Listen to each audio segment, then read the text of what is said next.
Selamat pagi, Suster. Selamat pagi Mbak Nindya, Mbak Mita. Hari ini kegiatannya apa? Ini tadi pagi-pagi ya doa, lalu misa, sarapan, ngasih pakan ayam, itu baru itu. Suster, boleh cerita sedikit tentang perjalanan selama di Wonogiri berapa tahun, Suster? Selama di Wonogiri yang kedua ini saya mulai bulan Juli 2007. Di Wonogiri ini saya ya kecuali Biko ya saya karya pastoral itu, tapi lebih banyak di sekolah, di pendidikan. Dulu saya pertama itu masih diminta di SMA 3. Saya tidak mau. Lalu pernah diminta di STM dekat SD itu saya tidak mau. Karena saya tidak mau waktu itu keburu-buru. Karena kalau di sekolah SLTA itu harus join dengan guru bidang studi lain. Sehingga saya harus menyesuaikan, dan kalau menyesuaikan itu padahal tidak hanya satu sekolah itu sangat sulit. Maka saya lalu saya mau di SD Kanisius saja. Awalnya oleh Pak Kepala Sekolah itu saya hanya disuruh sebagai pemerhati, tapi saya tidak mau. Saya maunya masuk menjadi guru bidang studi. Karena kalau hanya pemerhati, saya tidak bisa memberi masukan-masukan, saya tidak bisa masuk. Kalau ada rembugan apa-apa, saya tidak diperhitungkan. Tetapi dengan menjadi guru, saya diperhitungkan. Ya. Ternyata setelah saya di SD, saya memang lalu berinisiatif ada misa pembukaan tahun ajaran baru, lalu juga ada misa tutup tahun.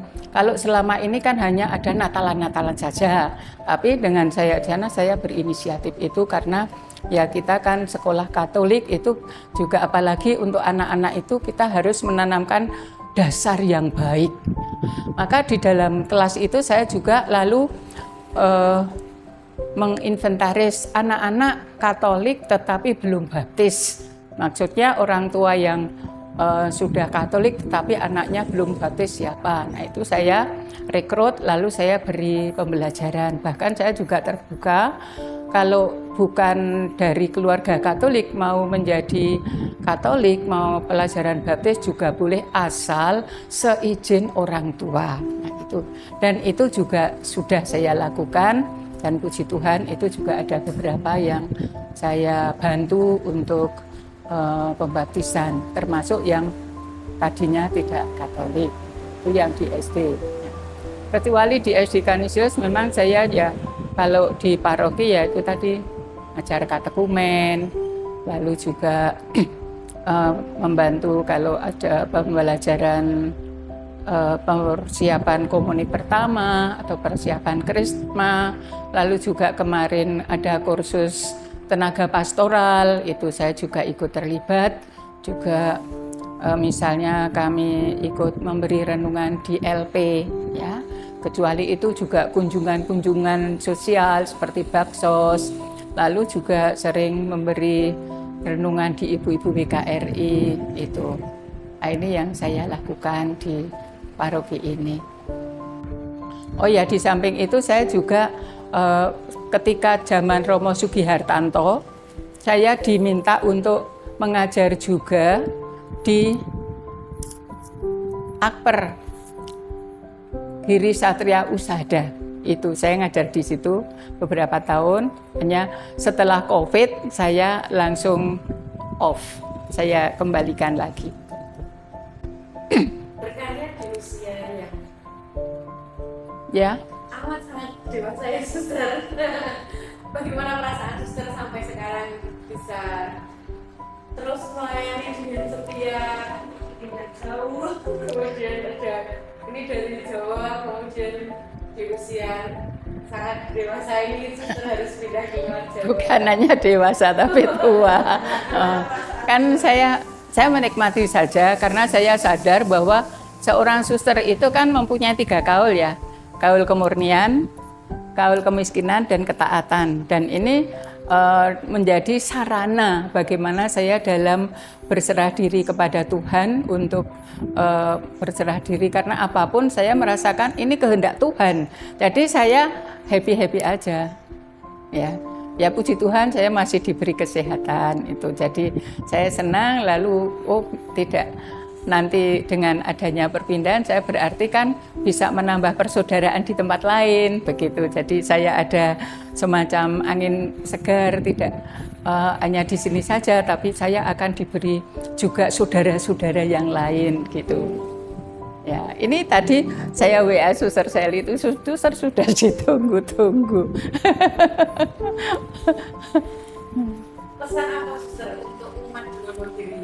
Ya, saya ingin sekali bahwa umat itu menyadari pentingnya Ekaristi.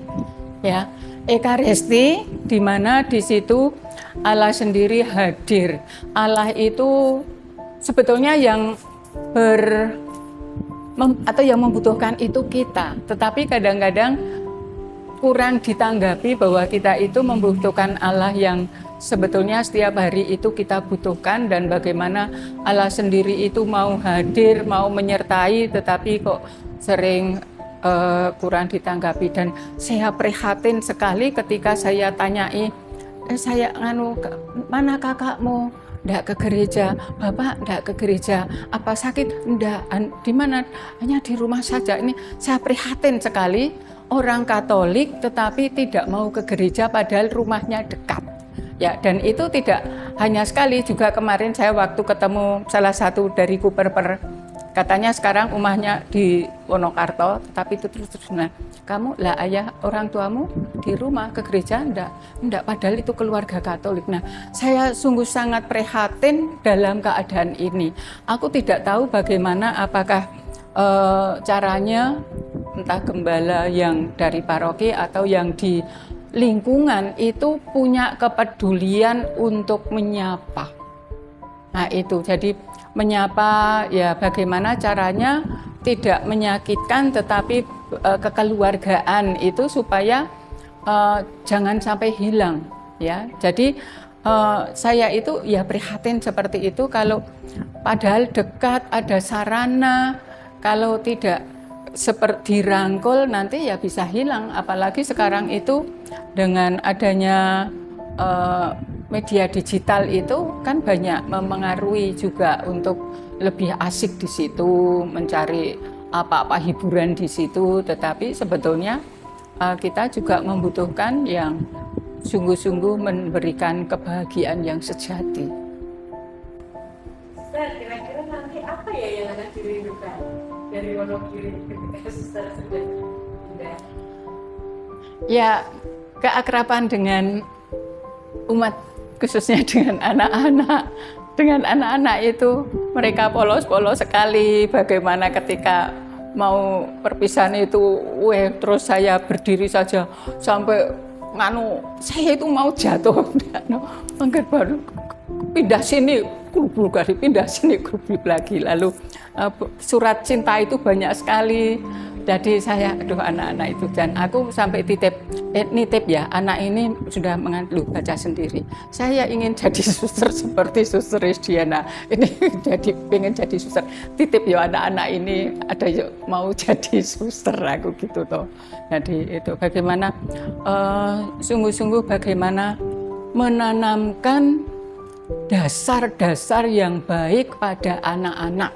Ya, tapi saya harap itu tidak hanya di sekolah, tapi juga dalam keluarga-keluarga. Ya, bagaimana dasar-dasar yang baik, dasar-dasar iman itu sungguh-sungguh ditanamkan. Saya percaya kok kalau sekarang itu memang keluarga-keluarga sulit untuk cari waktu karena pekerjaan yang menuntut. Ya, ekonomi memang penopang, tetapi bagaimana untuk anak-anak ini sekarang tidak bisa hanya disuruh-suruh, tapi bagaimana juga diajak kebersamaan. Tuh. Baik, Suster, pesannya akan kami sampaikan kepada anak-anak dan juga orang tua Katolik yang ada di Ya, terima kasih. sama lingkungan ya Mbak, lingkungan bagaimana punya kepedulian terhadap umat Katolik yang pasif, ya. Apalagi kalau ada yang sakit, itu yang pasif itu tolong dirangkul, direngkuh itu. Ya. Karena kita semua dipanggil untuk menjadi perantara rahmat bagi yang lain. Kita semua dipanggil untuk itu, ya. Kita semua dipanggil untuk menjadi saksi Kristus, untuk menjadi alat keselamatan bagi yang lain. Semua yang dibaptis itu punya kewajiban yang sama. Dan kita syukuri atas panggilan itu. Ya. Baik, Suster. Terima kasih untuk waktunya. Sama-sama, Mbak Nin.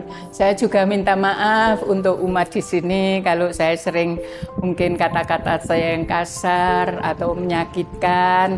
Ya, saya mohon maaf.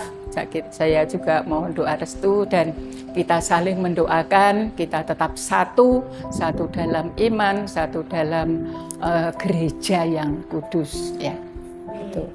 Selamat berkarya Suster di tempat yang baru. Sama-sama, Mbak Nin. Saya mendoakan dan semoga kamu bisa berkunjung juga nanti ke rumah Suster yang baru. Ya, amin. Terima kasih, Suster. Amin, amin. Dah.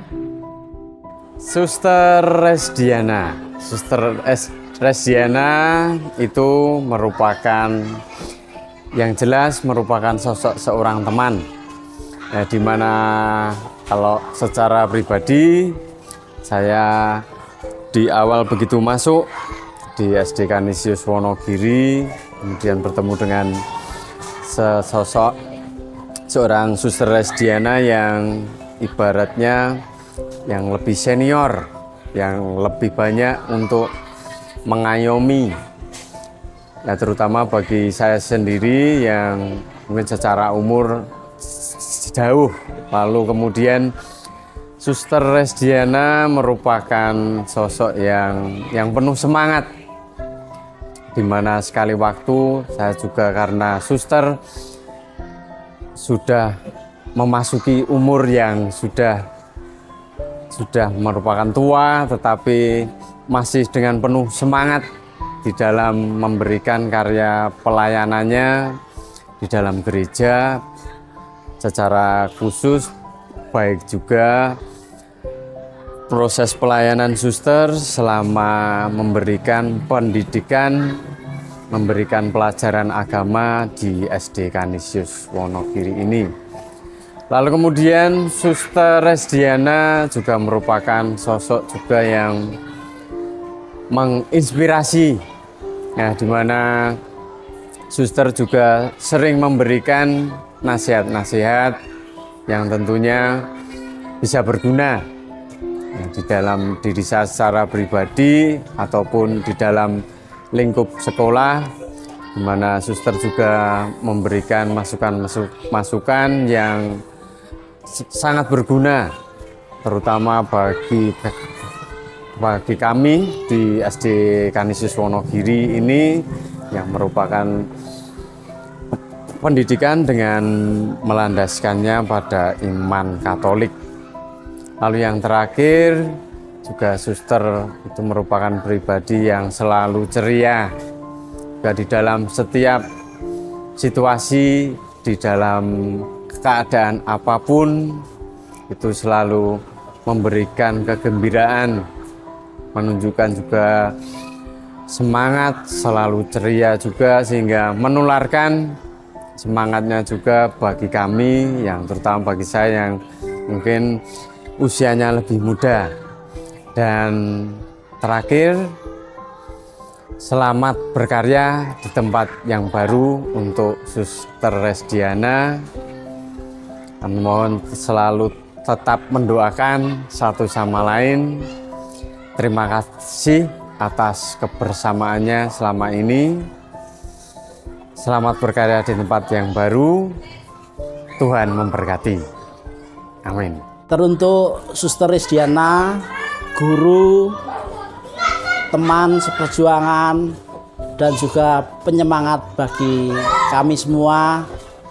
Kami mengucapkan terima kasih atas bimbingan dan juga dorongannya untuk kami bisa maju. Kami juga mengucapkan selamat jalan untuk tugas pelayanan di tempat yang baru. Terima kasih kami ucapkan pada Suster Resdiana yang sudah terlibat dalam pendidikan di SD Kanisius Wonogiri ini, baik dari segi finansial maupun dari segi mental anak-anak untuk membentuk karakter yang sangat luar biasa. Semoga Suster sehat selalu dan sukses di tempat yang baru. Matur nuwun.